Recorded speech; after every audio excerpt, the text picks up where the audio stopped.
مجھے hall checking کرنی ہے، یہ سرچ وارنٹ آپ چیک کر سکتے ہیں۔ یہ اس مہینے میں تیسری چیکنگ وارنٹ تھی۔ وہ جب بھی فارغ ہوتا تو ایسے ہی سرچ وارنٹ نکلوا کر یہاں آ جاتا۔ ضرور انسپکٹر ظالم، کیوں نہیں، آپ کا اپنا ہی ہال ہے، جب دل چاہے آئیں چیک کریں۔ شارف نے پورا دروازہ کھولتے ہوئے کہا، کل ہی تو وہ جیل سے چھوٹ کے آیا تھا اور پچھلے 10 دن سے اس نے سب سے زیادہ اسی شخص کی شکل دیکھی تھی، اور انسپکٹر ظالم یہ وہ پہلا اور آخری شخص تھا جسے وہ آج کی تاریخ میں نہیں دیکھنا چاہتا تھا۔ بہت شکریہ، اتنی مہمان نوازی تو مجھے ہضم نہیں ہوگی، سالم نے مسکرا کر کہا۔ ہضم تو کرنی پڑے گی انسپکٹر سالم، آخر آپ کی مہمان نوازی کا قرض چکانا ہے۔ جیل میں اس پر کسی بھی قسم کا تشدد نہ کیے جانے کا آرڈر تھا، لیکن سالم پھر بھی بے وقت اپنا حال صاف کرتا رہتا۔ اکرم، انسپکٹر صاحب کے لیے کچھ کھانے پینے کو منگواؤ، یہ تو گھر کے جمائی راجہ ہو گئے ہیں جو کبھی بھی آ ٹپکتے ہیں۔ شارف نے صوفے پر بیٹھتے ہوئے اس کے ہر دوسرے تیسرے دن آنے پر چوٹ، لیکن وہ کہتے ہیں نا پولیس والے ڈیٹ مٹی کے بنے ہوتے ہیں، سالم بھی اسی مٹی کا بنا تھا۔ چیکنگ شروع ہو چکی تھی۔ سالم کے ساتھ آئے پولیس والوں نے حال کا ستیہ ناش کر دیا تھا۔ یہ تو شکر تھا کہ ڈیول یہاں نہیں تھا، اور نہ گندگی اور بے ترتیبی سے اسے نفرت تھی۔ مجھے اندازہ نہیں تھا کہ دبئی کے پولیس والے اتنے ظالم ہوتے ہیں۔ سالم نے اپنے پیچھے سے نرم سی آواز سنی، مڑ کے دیکھا تو پیچھے خوبصورت لیکن نازک سی لڑکی کھڑی تھی۔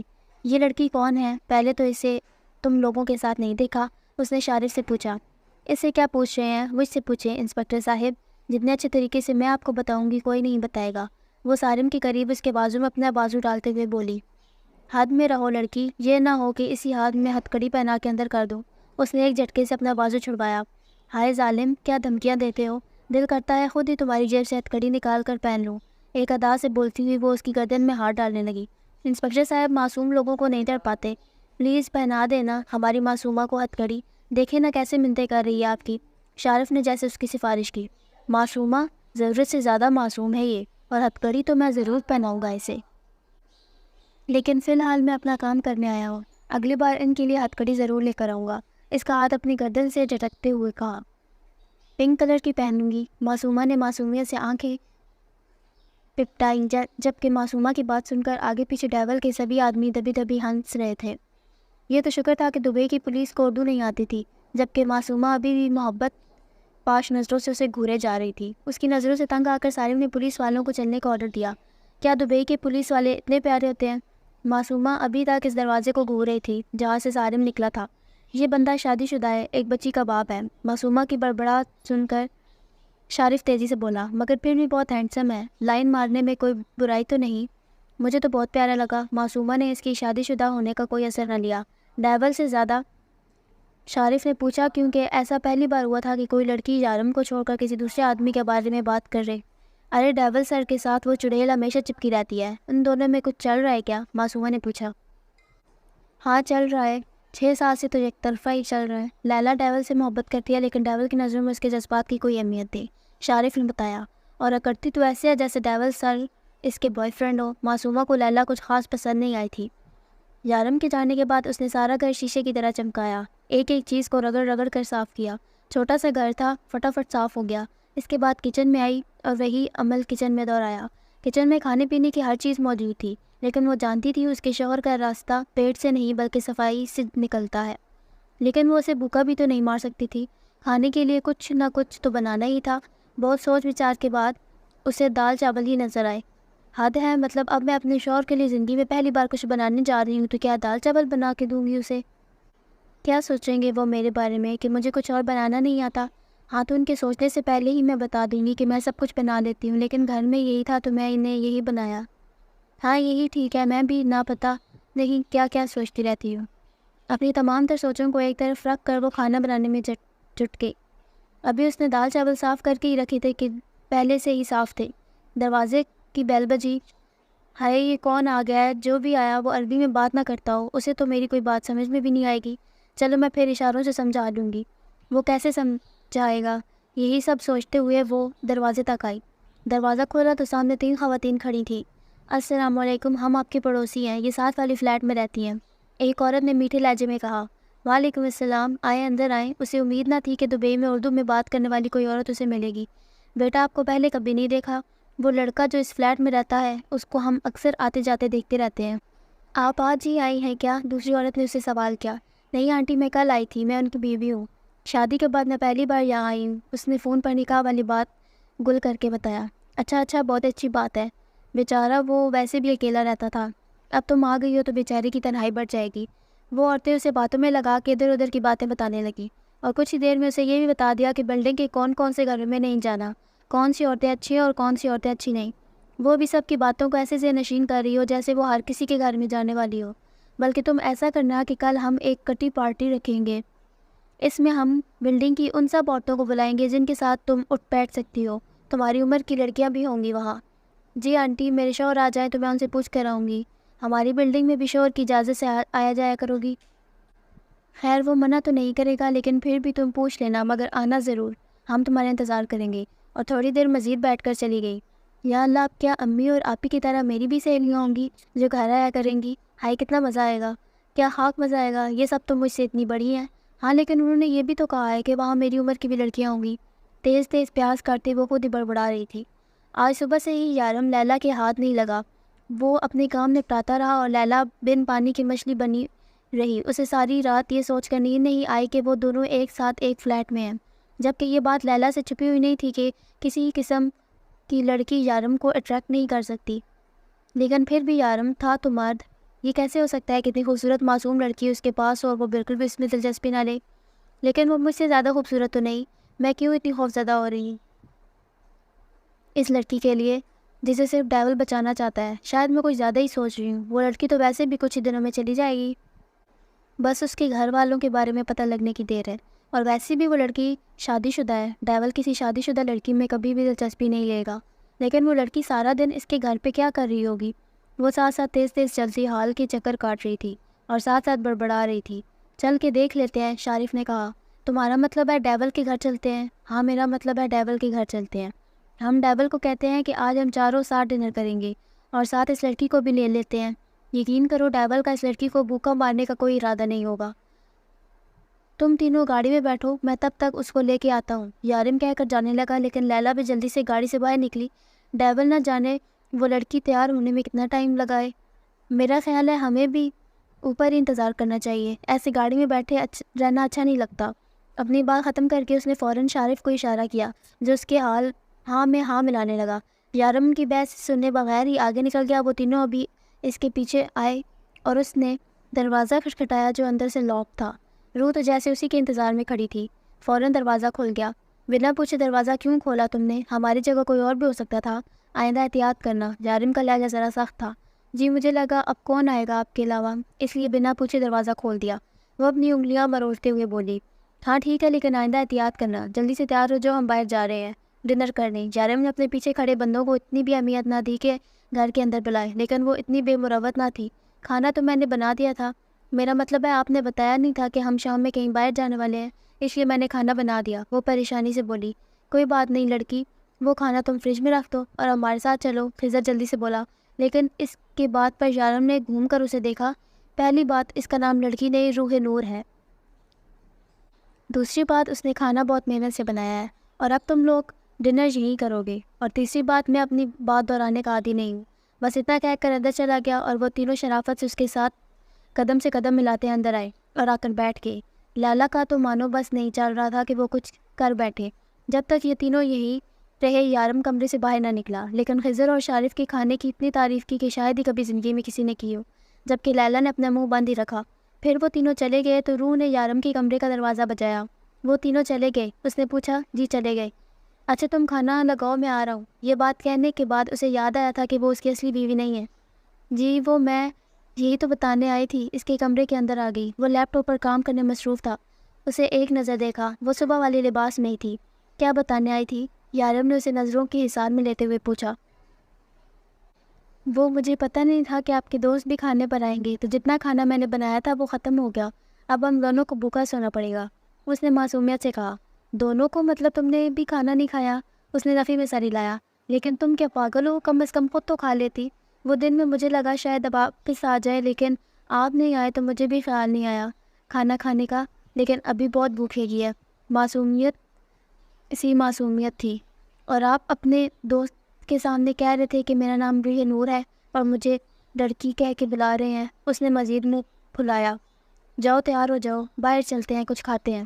اگر بات صرف اس کی اپنی ہوتی تو وہ رات بنا کھائے رہ لیتا، لیکن یہ لڑکی اس کے گھر کی مہمان تھی، آج نہیں تو کل اسے واپس چلے جانا تھا، اور سچ تھا وہ اسے بھوکا نہیں مار سکتا تھا، اور دوپہر میں بھی اس نے کچھ نہیں کھایا تھا۔ ارے تیار کیا ہونا ہے، صرف ابایا ہی تو ڈالنا ہے، ابھی 2 منٹ میں ہو جائے گا۔ آپ کہیں کے مطابق وہ جلدی سے دوسرے کمرے میں گئی اور 2 منٹ میں واپس آ گئی۔ چلے، اس نے دروازے سے ذرا جھنک کر پوچھا۔ چلے، وہ اسی کے انداز میں بولا۔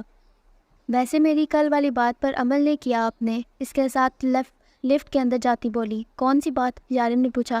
ارے وہ صدقہ جاریہ والی بات۔ ڈمپل ایک بار پھر سے ابھرا تھا، لیکن اس بار اس نے چھپانے کی کوشش نہیں کی۔ گاڑی میں وہ مسلسل اسے کچھ نہ کچھ بات کر رہی تھی، لیکن کبھی اس سے پوچھتی کہ اس کا پسندیدہ کلر کون سا ہے، تو کبھی پوچھتی کھانے میں کیا پسند ہے۔ پہلے تو وہ اگنور کرتا رہا، پھر کہا یہ سب کچھ تمہارے جاننے کے لیے نہیں ہے۔ ارے ایسے کیسے؟ میرے جاننے کے لیے نہیں ہے؟ اگر مجھے آپ کی پسند ناپسند معلوم ہی نہیں ہوگی تو کیسے آپ کی پسند پر چلوں گی؟ آپ مجھے بتا دیں آپ کو کھانے میں کیا پسند ہے، میں آپ کی پسند کی ساری ڈشز بناؤں گی، اور جو نہیں آتی وہ بھی سیکھ لوں گی۔ پر آپ کو ایک اور بات تو بتائی ہی نہیں۔ آج نہ دوپہر میں 3 عورتیں آئی تھیں ہمارے گھر۔ میں وہ کہہ رہی تھی کہ ہمارے پڑوس سے ہیں، انہوں نے مجھے پارٹی پر بلایا ہے، میں جاؤں کیا؟ وہ تیز تیز بولتی اسے پوچھنے لگی۔ نہیں، کہیں بھی جانے کی ضرورت نہیں ہے، گھر پہ رہا کرو، کوئی بھی ہو دروازہ مت کھولا کرو۔ یارم نے ایک ہی جملے میں جواب دیا۔ کوئی نہیں نا، وہ اتنے پیار سے بلا رہی تھی، میرے خیال میں مجھے جانا چاہیے، اس طرح تو برا لگے گا انہیں۔ میں نے کہا تم کہیں نہیں جاؤ گی۔ اس بار یارم کے لہجے میں تھوڑی سی سختی تھی، وہی سختی جو گھر پر آنے پر بنا پوچھے دروازہ کھولنے پر کی تھی۔ ٹھیک ہے میں نہیں جاؤں گی، لیکن وہ آنٹیاں کہتی تھیں وہاں میری عمر کی لڑکیاں بھی آئیں گی، اور بتا رہی تھی کہ ہماری بلڈنگ میں کون کون سے لوگ اچھے نہیں ہیں اور ان سے بات مت کرنا۔ یارم کو جو لگا تھا کہ اس پر سختی کرنے سے وہ بولنا بند کر دے گی، اس کی غلط فہمی آگے 2 منٹ میں ہی دور ہو چکی تھی۔ تم کتنا بولتی ہو لڑکی، اتنا کیسے بول لیتی ہو؟ یہ بھی نہیں پوچھ سکتا کہ تم کیا کھاتی ہو؟ چونٹی جتنا تو کھاتی ہو تم، ہڈیوں کا ڈھانچہ بھی تم سے زیادہ وزنی ہوتا ہوگا۔ اب تھوڑی دیر خاموش ہو کر بیٹھ جاؤ تاکہ میں سکون سے ڈرائیونگ کر سکوں۔ ٹھیک ہے، اب میں کچھ نہیں بولوں گی، آپ سکون سے گاڑی چلائیں۔ میں تو ویسے بھی کچھ نہیں بولتی ہوں، گھر میں مجھے کوئی نہیں بولنے دیتا تھا۔ ماریا آپی، رانیہ آپی، تانیہ آپی، وہ تو مجھے بات ہی نہیں کرنے دیتی تھی، اور جب کوئی مہمان آتا تھا تو امی کہتی تھی یہ تو گونگی ہے، لیکن فاطمہ بھی کہتی تھی کہ تم اپنے شوہر سے باتیں کرنا بہت ساری۔ بولتے بولتے وہ ایک بار پھر سے شروع ہو گئی، جب یارم نے اسے سخت نگاہوں سے گھورا۔ اچھا میں ابھی کچھ نہیں بولوں گی، پکا وعدہ۔ اپنے ہونٹوں پر انگلی رکھتے ہوئے سیدھی بیٹھ گئی۔ گڈ گرل، گھر جا کے جتنا مرضی بول لینا، ڈرائیونگ کے دوران مجھے بالکل بات کرنا پسند نہیں۔ اس کا اس طرح سے اداس ہو کر بیٹھنا اسے پسند نہیں آیا تھا، اس لیے صفائی دینے لگا۔ اس کے بعد پر اس نے صرف گردن ہلائی، بولی کچھ نہیں، اور پھر سارے راستے خاموش رہی۔ لیلا کا کلب آنے کا ارادہ تھا جو کینسل ہو گیا۔ وہ سیدھی اپنے گھر میں آئی تھی اور اب دائیں سے بائیں گھوم رہی تھی۔ وہ لڑکی یارم کے گھر پر اس طرح سے رہ رہی تھی جیسے اس کی اصلی بیوی ہو، کیسے اپنی مرضی سے ہر طرف گھوم پھر رہی تھی، اس کی ہمت کیسے ہوئی کھانا بنانے کی۔ یہ تو شکر تھا کہ یارم اسے کوئی اہمیت نہیں دے رہا تھا۔ ان لوگوں کے آتے ہی یارم کمرے میں چلا گیا، جبکہ خضر کے پوچھنے پر یارم نے اسے بتایا تھا کہ وہ دوسرے کمرے میں سوتی ہے۔ یہ بات جان کر لیلا کو بہت سکون ملا۔ تم میری جگہ کسی کو نہیں دو گے، میں جانتی ہوں ڈیول، تمہاری آخری منزل میں ہوں، تمہیں مجھ تک ہی آنا ہوگا۔ وسکی کے گھونٹ بھرتی نشے کو اپنے اندر اتار رہی تھی۔ اس لڑکی کو جلد سے جلد یہاں سے ہٹانا ہوگا۔ میں تو اس معصومہ سے ڈر رہی تھی جس کو ڈیول نے دوسری بار دیکھنا بھی گوارا نہ کیا، لیکن یہ لڑکی، اس کا مجھے کچھ کرنا ہوگا۔ مجھے اس لڑکی کے گھر والوں کے بارے میں جلدی سے جلدی پتہ لگانا ہوگا، جتنا جلدی ہو سکے اسے ڈیول کے گھر سے نکالنا ہوگا۔ گاڑی آ کر بلڈنگ کے باہر رکی۔ ساری ڈرائیونگ کے دوران وہ ایک لفظ بھی نہ بولی۔ تم چلو اوپر، میں گاڑی پار کر کے آتا ہوں، اس نے روح کی طرف دیکھتے ہوئے کہا، جبکہ روح دوسری طرف منہ پھیرے سیٹ سے سر ٹکرائے بیٹھی تھی۔ لڑکی، میں تم سے بات کر رہا ہوں، گاڑی سے نیچے اترو اور اوپر جاؤ۔ سنو میں تم سے۔ اس نے روح کا کندھا ہلا کر دیکھا تو وہ سو رہی تھی۔ یا اللہ، میں نے کیسے سوچ لیا یہ لڑکی میرے ایک بار کہنے کے بعد بات نہیں کرے گی۔ یہ سو رہی ہے، اگر سو نہ رہی ہوئی ہوتی تو اب تک میرا دماغ کھا چکی ہوتی۔ روح اٹھو اور اوپر جاؤ۔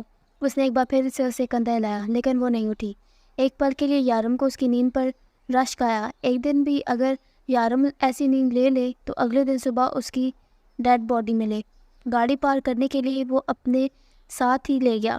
واپسی پر دوسری طرف سے آ کر اسے اٹھانا چاہا، لیکن پھر بھی وہ نہ اٹھی۔ اسے اس طرح بے خبر نیند سوتے ہوئے بے ساختہ اس کے گال پر ڈمپل نمایاں ہوا، اور وہ خود بھی نہیں جانتا تھا کہ صدقہ جاریہ والی بات یاد کر کے آج یہ ڈمپل اس نے کتنے لوگوں سے چھپایا تھا۔ اسے یاد بھی نہیں تھا کہ روح کے آنے سے پہلے وہ کب آخری بار ہنسا تھا۔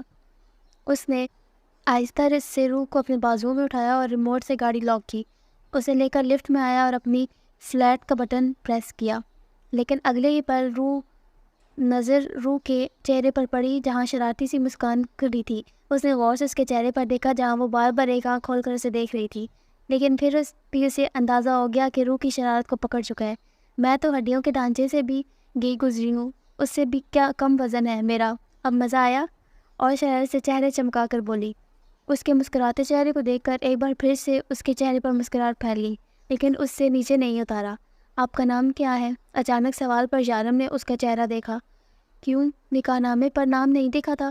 وہ یہ سوال پوچھنا نہیں چاہتا تھا، پھر نہ جانے کیا سوچ کر پوچھ لیا. ہائے، تب تو مجھے ہوش ہی نہیں تھا نام دیکھنے کا. اب تو یہی سوچ کے میں پریشان رہی تھی کہ مجھے اپنا گھر چھوڑ دینا پڑے گا. آپ کے دوست آپ کو وہ کیا بلاتے ہیں؟ ڈیول. یہ کیسا عجیب سا نام ہے. پہلے تو میں نے سوچا پھر سوچ ہو سکتا ہے آپ کا نک نیم ہو. ایسا عجیب سا نام تو کوئی والدین نہیں رکھ سکتے. بتائیں نا، یہی نیم آپ کا ڈیول؟ ہاں، یہی نام ہے میرا. اب بالکل خاموش ہو جاؤ تمہیں نہیں تو یہی پھینک دوں گا. نہیں، پھینکنے کی ضرورت نہیں ہے، آپ مجھے نیچے اتار دیں. وہ جلدی سے بولی، کیونکہ اپنی شرارت کے وقت اسے یاد نہیں آیا تھا کہ وہ اس کی باہوں میں کتنا شرمندہ ہوگی. وہ تو بس اپنا بدلہ لینا چاہتی تھی، بس اسے بتانا چاہتی تھی کہ وہ ہڈیوں کا ڈھانچہ نہیں ہے. لیکن تب اس بات کا احساس نہیں تھا کہ وہ اس کے اتنا قریب ہوگا. اس شخص کو کچھ پل کی قربت اسے ہوش حواس سے بیگانہ کر رہی تھی. یقیناً یہ شخص اس کا ہو گیا تو وہ تو مر ہی جائے گی. یارم نے نہ تو اسے نیچے اتارا، نہ ہی اس کی شرمائے کا کوئی اثر لیا. اس نے گھر کا دروازہ کھولا اور اسے صوفے پر بٹھا دیا. یہاں بیٹھو آرام سے اور میری بات سنو. وہ اس کے سامنے آ بیٹھا. کچھ کھایا پیا کرو، ورنہ جتنا تمہارا وزن ہے نا، ہوا آئی تو اڑ جاؤ گی. تم اس طرح سے اکیلی باہر مت نکلنا. یہ نہ ہو کہ ہوا تمہیں اڑا کے کہیں اپنے ساتھ لے جائے، میں تمہیں ڈھونڈ بھی نہ پاؤں. اور اپنا ڈمپل چھپاتا وہ اٹھا اور کچن میں آیا. 2 کپ چائے بنائی اور 1 کپ لا کر اس کے سامنے رکھا.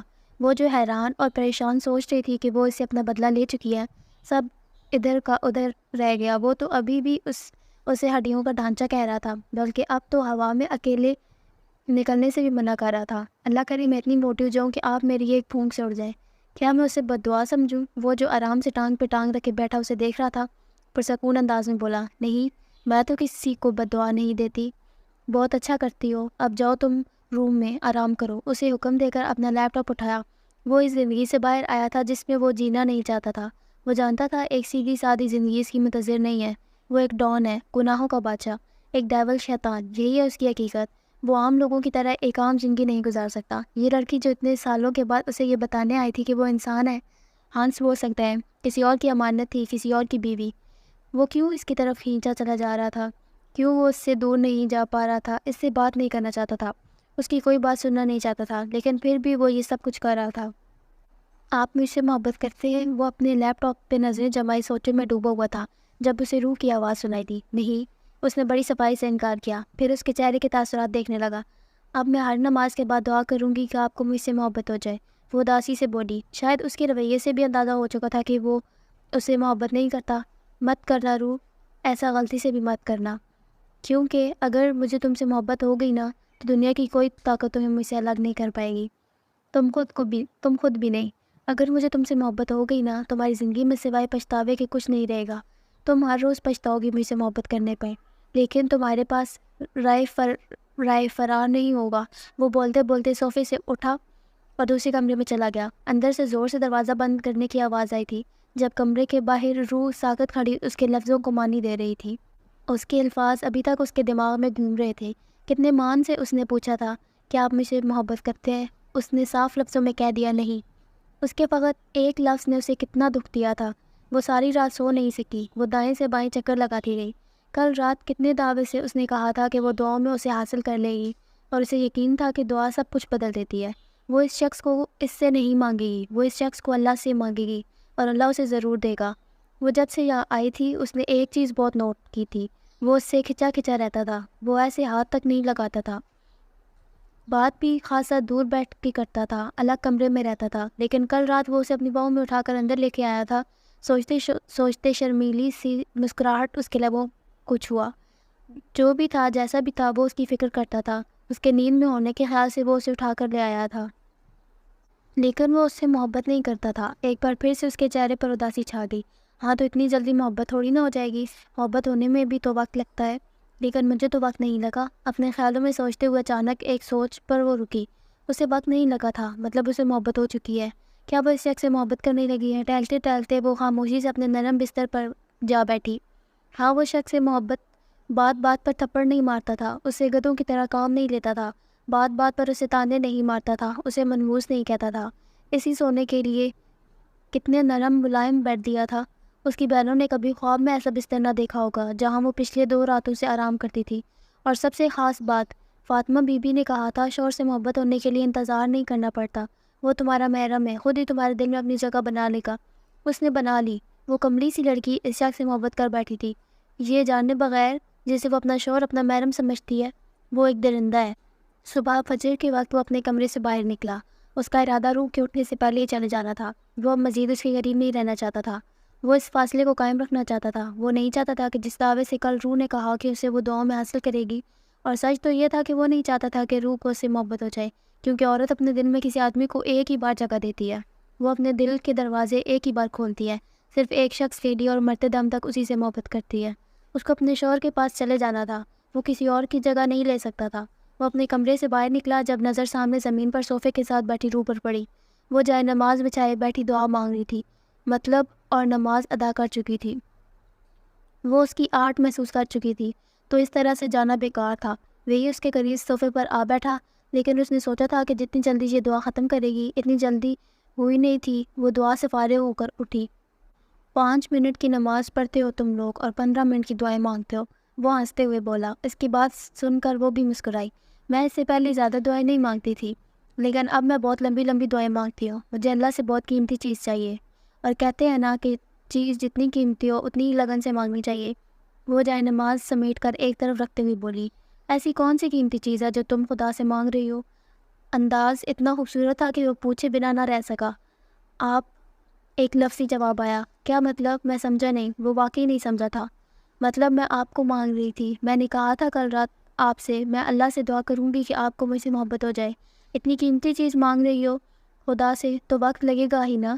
وہ معصومیت سے کہتی اس کے دل کی دنیا ہلا گئی تھی۔ لیکن اس کے بارے میں بھی مشہور تھا کہ ڈیول اپنے سینے میں دل نہیں رکھتا۔ اگر دل ہی نہ تھا تو پھر دل کے دنیا کے ہلنے کا کیا ڈر؟ لیکن اگلے ہی پل سوچوں میں ڈوبے ہوئے یارم کو اپنے چہرے پر نرم و گرم ہوا محسوس ہوئی۔ یہ کون سا تلسم پھونک رہی ہو تم مجھ پر؟ اسے خود پر پھونک مارتے دیکھ کر اس نے پوچھا۔ ارے تلسم نہیں پھونک رہی، دعا مانگ رہی ہو تاکہ آپ کو کسی کی نظر نہ لگے، لڑکیاں آپ سے دور رہے، خیر سے جائے اور خیر سے آئے، باقی کچھ نہیں۔ لیکن یہ لڑکیاں دور آنے والی بات پہ یارم کے چہرے پر مسکراہٹ آئی تھی، اور اس کا مسکراتا چہرہ دیکھ کر روح پر بھی یہ راز کھلا تھا کہ وہ ایک نہیں بلکہ 2 ڈمپلز کا مالک ہے۔ وہ بنا اس سے کچھ بولے باہر کے دروازے کی طرف جانے لگا، جب آواز آئی فی امان اللہ۔ ایک بار پھر سے مسکراہٹ کھلی تھی۔ اللہ حافظ، یہ 2 الفاظ اس نے بہت عرصے بعد استعمال کیے تھے۔ دبئی جیسے اسلامک ملک میں رہنے کے بعد بھی لوگ یہاں انگریزوں کا طرز زندگی اپنائے ہوئے تھے، لیکن آج اتنے دنوں کے بعد کسی کو اپنے سامنے نماز پڑھتے ہوئے دیکھ کر اسے یاد آیا کہ وہ بھی مسلمان ہے۔ اس کی صرف اللہ حافظ کہنے پر وہ ایسے شرمائی تھی جیسے خدا نخواست اس نے کوئی رومانٹک بات کی ہو۔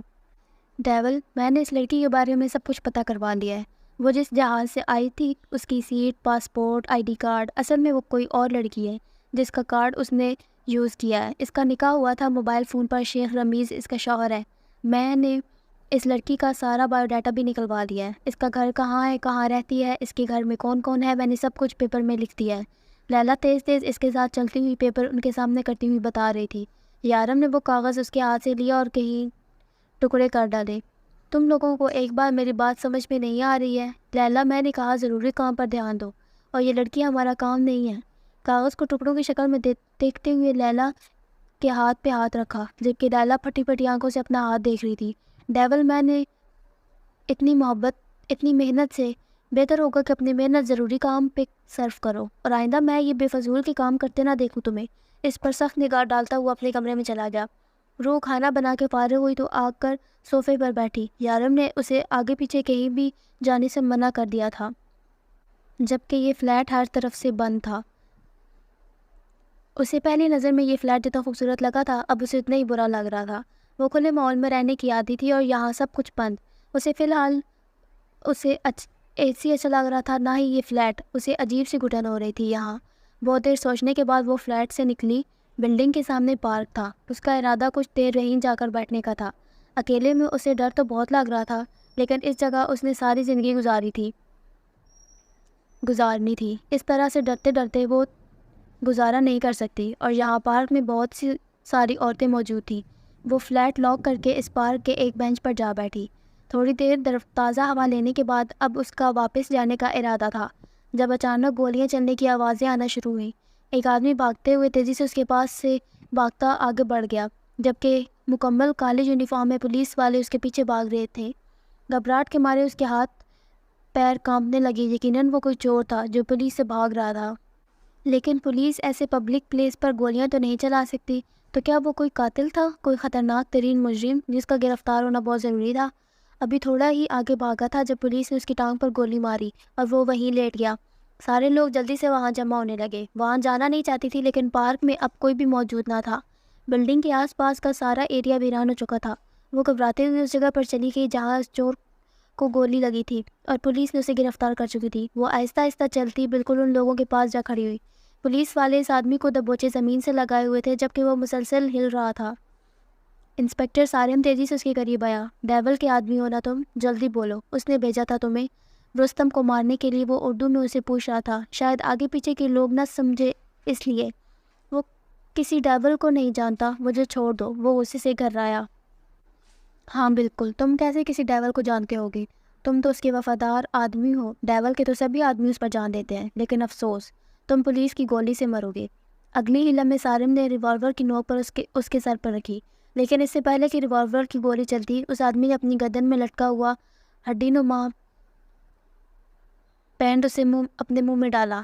روح کو کوئی سمجھ نہ آیا۔ پتہ چلا تو اتنا کہ اس ہڈی میں زہر تھا، اور اب وہ آدمی مر چکا ہے۔ زندگی میں پہلی بار اس نے اپنے نگاہوں کے سامنے کسی کو یوں مرتے دیکھا تھا۔ اس کے کانپتے ہاتھ پیر اس کا ساتھ چھوڑ چکے تھے۔ اگلے ہی لمحے وہ زمین بوس ہو گئی۔ آپ دوسرے کمرے میں کیوں سوتے ہیں؟ اس نے پوچھا۔ کھانا کھاتے ہوئے وہ اچانک چونکا تھا، پھر سنبھل کر بولا، میں تمہیں وقت دے رہا ہوں اس رشتے کو سمجھنے کے لیے۔ ایک انجان شخص کے ساتھ ساری زندگی گزارنا بہت مشکل ہے روح۔ میں نہیں چاہتا کہ تم میرے ساتھ کسی قسم کا کوئی سمجھوتا کرو۔ جہاں خوشیاں ہوں وہاں سمجھوتا نہیں ہوتا، لیکن اس کے لیے پہلے محبت کا ہونا ضروری ہوتا ہے۔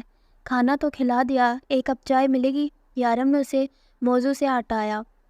میں پہلے نماز ادا کر لوں؟ اس نے پوچھا۔ Why not? وہ اٹھ کر وضو کرنے چلی گئی تو یارم نے اپنا لیپ ٹاپ اٹھا لیا۔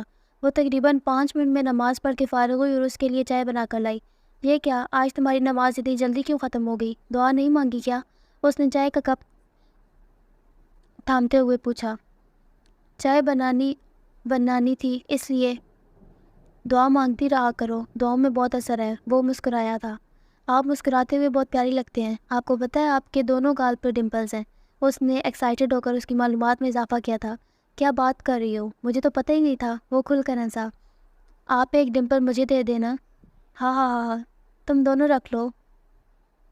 آپ مسکراتے ہوئے بہت پیارے لگتے ہیں۔ ماشاءاللہ، اس نے کھل کر تعریف کی تھی۔ بس تمہارے صدقہ جاریہ والی بات پر عمل کر رہا ہوں، وہ مسکراتے ہوئے بولا۔ اچھا، میں اب سونے جا رہی ہوں، روح نے اٹھتے ہوئے کہا اور اپنے کمرے کی طرف چل دی۔ سنو، اس نے پکارا۔ جی؟ وہ پلٹی تھی۔ دعا مانگتی رہا کرو، وہ مسکرا کر بولا اور پھر اپنے کام میں مصروف ہو گیا۔ یارم سے کسی نے سوال پوچھنے کی ہمت نہ کی، اور نہ ہی وہ کسی کو جواب دینا ضروری سمجھتا تھا۔ ہاں، لیکن لیلا اسے گھورے جا رہی تھی، جس کا اس پر کوئی اثر نہیں ہو رہا تھا۔ انسپکٹر صاحب نے نہیں کہا کچھ بھی میرے جانے کے بعد؟ اس نے خود ہی بات شروع کی۔ نہیں، تمہارے جانے کے بعد وہ بھی نکل گیا تھا، لیکن میں تم سے ایک بات پوچھنا چاہتی ہوں۔